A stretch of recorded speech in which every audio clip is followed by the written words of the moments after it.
আসসালামু আলাইকুম বন্ধুরা, বিদেশি উচ্চশিক্ষা এবং স্কলারশিপের একটি গুরুত্বপূর্ণ আপডেট ভিডিওতে আপনাদের সবাইকে স্বাগত জানাচ্ছি।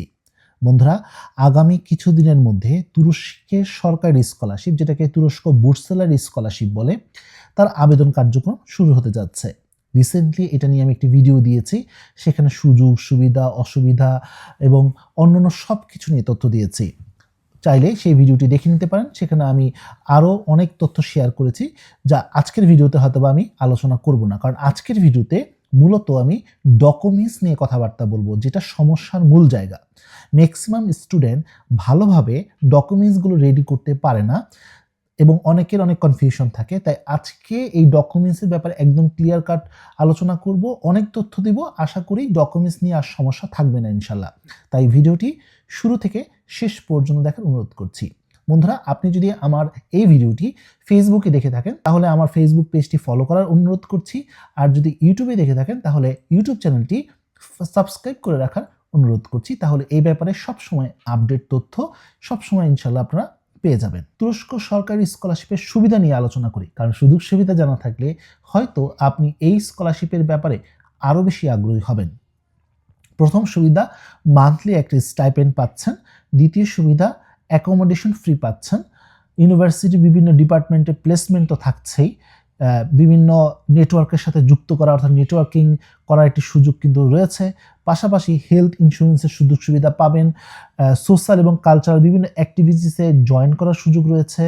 রয়েছে এয়ার টিকিট, এবার অর্থাৎ যাওয়ার জন্য এবং আসার জন্য কিন্তু এয়ার টিকিটও এখানে আপনাকে দিয়ে দেওয়া হবে। শুধু তাই না, 1 বছরে কিন্তু একটি টার্কিশ ল্যাঙ্গুয়েজ কোর্সও কিন্তু আপনাকে ফ্রিতে তারা প্রোভাইড করবে।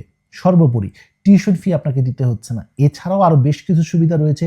কোনো ব্যাংক ব্যালেন্সের দরকার হয় না, আবেদন করার জন্য কোনো ফি নেই, এমনকি শুধু অনলাইনে আবেদন করতে হচ্ছে, কোথাও গিয়ে কাগজপত্র জমাও দিতে হচ্ছে না। তার মানে লেখাপড়া করার জন্য যা যা সুবিধা দরকার সব কিছুই কিন্তু এই স্কলারশিপে অফার করছে। আর এখানে science, arts, commerce, social science, এমনকি এইচএসসির পর অনার্স, মাস্টার্স, পিএইচডিতে আপনারা আবেদন করতে পারছেন, অর্থাৎ সবার জন্যই কিন্তু সুযোগ রয়েছে। এমনকি মেডিকেলের সাবজেক্টগুলোতেও আপনি আবেদন করতে পারছেন। প্রশ্ন আসতে পারে, ভাই এত সব সুবিধার কথা বলছেন, অসুবিধা নেই? নিশ্চয়ই, সুবিধার পাশাপাশি কিছু অসুবিধাও তো থাকে, আর অসুবিধা জানাটাও জরুরি, কারণ অসুবিধা জানা থাকলে কম্পেয়ার করতে সহজ হয়। প্রথম অসুবিধা, এখানে ম্যাক্সিমাম কোর্সই টার্কিশ মিডিয়ামে হয়ে থাকে, এটা অনেকের জন্য চ্যালেঞ্জিং হতে পারে। দ্বিতীয় অসুবিধা, এখানে অনেক প্রতিযোগিতা হয়, অনেক শিক্ষার্থীরা আবেদন করে, তাই চান্স পাওয়াটা কিছুটা চ্যালেঞ্জিং হতে পারে। তৃতীয় অসুবিধা হচ্ছে লো মান্থলি স্টাইপেন্ড, অর্থাৎ যে স্টাইপেন্ডটা দেওয়া হয় সেটা কিছুটা কম, তবে যেহেতু অন্যান্য সুযোগ সুবিধা দিচ্ছে, অর্থাৎ অ্যাকোমোডেশনের সুবিধা রয়েছে, হেলথ ইন্স্যুরেন্সের সুবিধা রয়েছে, তাই যে স্টাইপেন্ডটি দেওয়া হয় সেটা দিয়ে কিন্তু একজন শিক্ষার্থী মোটামুটি চলাফেরা করতে পারে। পিয়ার ফ্যাসিলিটিস এখানে কিছুটা চ্যালেঞ্জিং, এছাড়া জব অপরচুনিটিও এখানে চ্যালেঞ্জিং বলা যেতে পারে। এবং নতুন কালচার অর্থাৎ কালচারাল শক অনেক শিক্ষার্থীর হয়ে থাকে। দেশের বাইরে আপনি যে দেশেই পড়াশোনা করতে আসেন না কেন, সেখানে কিন্তু নতুন কালচারের সাথে ইন্টিগ্রেট হওয়া বা হচ্ছে একটা কালচারাল শক অনেকেই পেয়ে থাকেন। তো এটা একদমই কমন, এটা খুব বড় কোনো অসুবিধা না। তো এই ছিল সুবিধা অসুবিধা।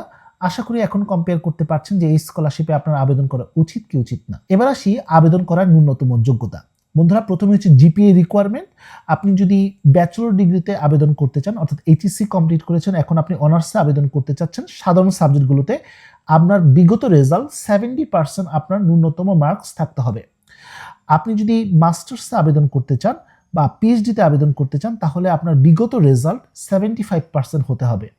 আর আপনি যদি হেলথ সায়েন্স সাবজেক্ট যেমন মেডিসিন, ডেন্টিস্ট্রি, ফার্মেসি রিলেটেড সাবজেক্টগুলোতে পড়াশোনা করতে চান, তাহলে আপনার এইচএসসি রেজাল্ট 90% থাকতে হবে। এবার আসি এজ রিকোয়ারমেন্ট, এটা খুবই গুরুত্বপূর্ণ। যদি আপনি ব্যাচেলর ডিগ্রিতে আবেদন করতে চান, তাহলে আপনার বয়স 21 বছর বা এর নিচে হতে হবে। যদি আপনি মাস্টার্স প্রোগ্রামে আবেদন করতে চান, তাহলে আপনার বয়স 30 বছর বা এর নিচে হতে হবে। যদি আপনি পিএইচডিতে আবেদন করতে চান, আপনার বয়স 35 বছর বা এর নিচে হতে হবে। রিসার্চ স্কলারশিপ বা ফেলোশিপে যদি আবেদন করতে চান, তাহলে আপনার বয়স 50 বছর বা এর নিচে হতে হবে। এই ছিল জিপিএ রিকোয়ারমেন্ট এবং এজ রিকোয়ারমেন্ট। আরেকটা রিকোয়ারমেন্টও রয়েছে, অর্থাৎ এলিজিবিলিটি কিছু ক্রাইটেরিয়া রয়েছে। আপনাকে অবশ্যই বাংলাদেশি নাগরিক হতে হবে এবং আগামী আগস্টের মধ্যে গ্র্যাজুয়েট হবেন, তারা কিন্তু আবেদন করতে পারছেন। এই হচ্ছে মোটামুটি আবেদন করার ন্যূনতম যোগ্যতা। এবার আসি ডকুমেন্টস, যে অংশটা সবচেয়ে বেশি ইম্পর্টেন্ট, খুব মনোযোগ দিয়ে বোঝার চেষ্টা করবেন। প্রথমেই আপনার পাসপোর্ট প্রয়োজন হবে। প্রশ্ন আসতে পারে, ভাই পাসপোর্ট ছাড়া কি আবেদন করা যাবে না? হ্যাঁ, আপনি চাইলে এনআইডি কার্ড বা আপনার বার্থ রেজিস্ট্রেশন অর্থাৎ জন্ম নিবন্ধন দিয়ে আবেদন করতে পারবেন। ভাইয়া অ্যাটাস্টেড করতে হবে? না, অ্যাটাস্টেড করতে হবে না, স্ক্যান কপি দিলেই চলবে। সার্টিফিকেট প্রয়োজন হবে, সর্বশেষ যে সার্টিফিকেট রয়েছে সবগুলো সার্টিফিকেট আপনার প্রয়োজন হবে, অর্থাৎ এইচএসসি কমপ্লিট করে থাকলে এইচএসসি এসএসসি সার্টিফিকেট আপনার প্রয়োজন হবে। ভাইয়া আমার তো এইচএসসি সার্টিফিকেট নেই, তাহলে আমি কি করতে পারি? সেক্ষেত্রে আপনি প্রফেশনাল সার্টিফিকেট দিয়ে টার্কিশ বুর্সেলার স্কলারশিপে আবেদন করতে পারবেন। এরপর প্রয়োজন হবে আপনার মার্কশিট বা একাডেমিক ট্রান্সক্রিপ্ট, প্রয়োজন হবে আইএলটিএস টোফেল। ভাইয়া অনেকেই বলতে পারেন, আপনি বললেন যে আইএলটিএস লাগে না আর এখানে আইএলসের একটা কথা বলছেন। ভাইয়া যদি আইএলস থাকে সেটা আপনি দিয়ে দিতে পারেন, কারণ কিছু কোর্স ইংলিশ মিডিয়ামে রয়েছে, বাট সেটাতে স্কলারশিপ পাওয়া অনেক টাফ।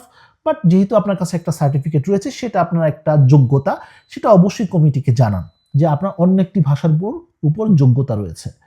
ছবি প্রয়োজন হবে, এরপর প্রয়োজন হবে আপনার রেফারেন্স লেটার, প্রয়োজন হবে সিভি, প্রয়োজন হবে অন্যান্য ইসিএ বা এক্সট্রা কারিকুলার অ্যাক্টিভিটিস বা অ্যাচিভমেন্ট বা কোনো অভিজ্ঞতা বা কোনো ভলেন্টারি কাজ করেছেন সেটা কোনো সার্টিফিকেট, এবং সর্বোপরি আপনার স্টেটমেন্ট অফ পারপাস বা মোটিভেশন লেটার আপনার প্রয়োজন হবে। আশা করি ডকুমেন্টসের ব্যাপার আপনি ক্লিয়ার হয়ে গেছেন। এই সবগুলো ডকুমেন্টস যদি আপনার থাকে স্ক্যান করা, তাহলে আপনি খুব সহজেই আবেদন করতে পারবেন। আবেদন চাইলে আপনি নিজে নিজেও করতে পারেন, অথবা আমার মেন্টরশিপের মাধ্যমেও আপনি আবেদন করতে পারেন। আমার সাথে যোগাযোগ করার জন্য আমার ওয়েবসাইটে বুক এ সেশনে ক্লিক করে মেসেঞ্জারে আমাকে একটি মেসেজ পাঠিয়ে আমার সাথে যোগাযোগ করতে পারেন। এছাড়া আমার যে ফেসবুক পেজ রয়েছে সেখানে মেসেজের মাধ্যমে আপনি আমার সাথে যোগাযোগ করতে পারেন।